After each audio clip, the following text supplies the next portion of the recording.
Welcome back to our series, Buying and Selling a Home Like a Pro Without a Realtor. In this video, we're going to review the actual methods for listing your home and which one might be better for you. Welcome to DIY home listing, using MLS like a pro. As a seller in today's market, you're likely aware of the significant changes happening in the real estate industry. We'll explore 3 different platforms for listing your home, helping you navigate this evolving landscape with confidence.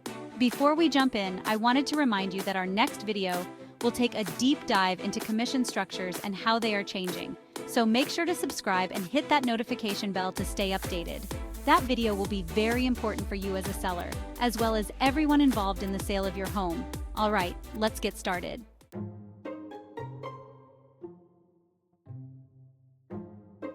Before we dive into our listing options, let's explore the Multiple Listing Service, or MLS. The MLS is the cornerstone of real estate listings. It's a comprehensive database managed by real estate professionals to assist clients in buying and selling property. Listing your home on the MLS means it's accessible to thousands of real estate agents and their clients, both locally and globally. Why is this crucial? Listing on the MLS provides several benefits. Firstly, it gives your home extensive exposure. Your home becomes visible on local and national market websites, reaching potential buyers nationwide and even internationally. It can also lead to a faster sale. Statistically, homes listed on the MLS sell more quickly. Another advantage is the type of buyer the MLS attracts, typically a serious buyer. The MLS draws in more serious, pre-approved buyers who are knowledgeable about the process. You'll likely receive stronger offers. With a larger pool of serious buyers, you're more likely to get competitive offers if your home is priced correctly. Now that we understand the significance of the MLS, let's explore our 3 main options for listing your home.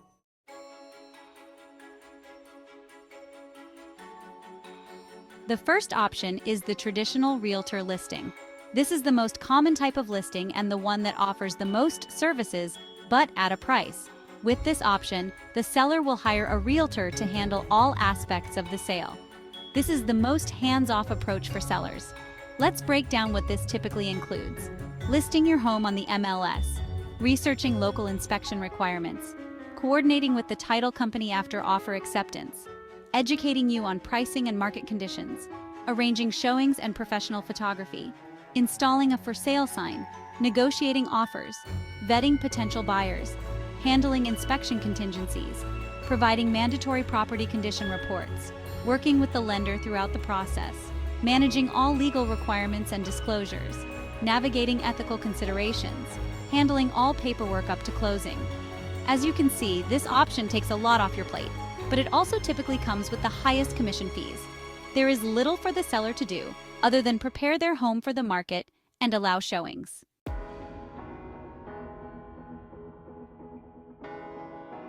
The second option is the hybrid option with MLS access. What does this mean exactly? This is a listing where the seller will pay a flat fee to a real estate company to simply enter the listing in MLS. The seller will then be responsible for everything else. Many companies offer a la carte services listings. In addition to putting your home in MLS, this means you pay a one-time fee to have your home listed on the MLS, but you handle everything else yourself. With this option, you're responsible for everything that a full-service realtor does. It's a new world in real estate, and this option has gained a lot of momentum in the past year, especially with sellers wanting more of the proceeds going in their pockets and less in the realtor's pockets. This flexible option is becoming increasingly popular and might well become the norm in real estate transactions in the future. The hybrid approach allows you to choose which parts of the process you want to handle yourself and which parts you'd like professional help with. This approach lets you tailor the process to your comfort level and skill set.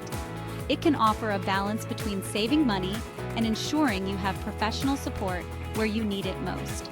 The process of real estate buying and selling is not overly complicated, but as a broker myself, I will say that it is an intricate process and mistakes can cost thousands. That's not to say that you shouldn't try to save money in commissions and doing some of the work on your own if you are comfortable, but it is a process that needs to be done correctly to avoid costly errors.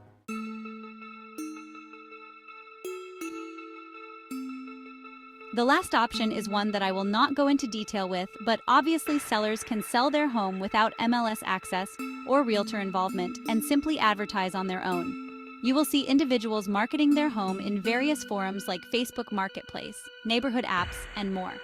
Personally, I am not a fan of this approach. It's almost like selling a car or a pair of jeans, and there are too many potential problems that could arise. Sellers going this route are obviously trying to save money, but I believe that most buyers coming this way are looking for a discount on pricing, and ultimately, there will be no money saved.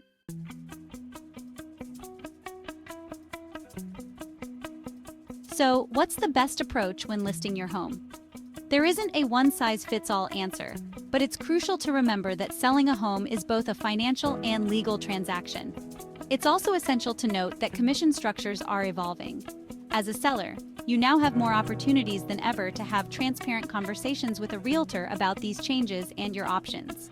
Stay tuned for our upcoming video on the new world of real estate commissions and how they are changing. If you found this video useful, please give it a thumbs up and share it with anyone you know who's considering selling their home. Don't forget to subscribe for more expert tips on buying and selling homes without a realtor. See you in the next video.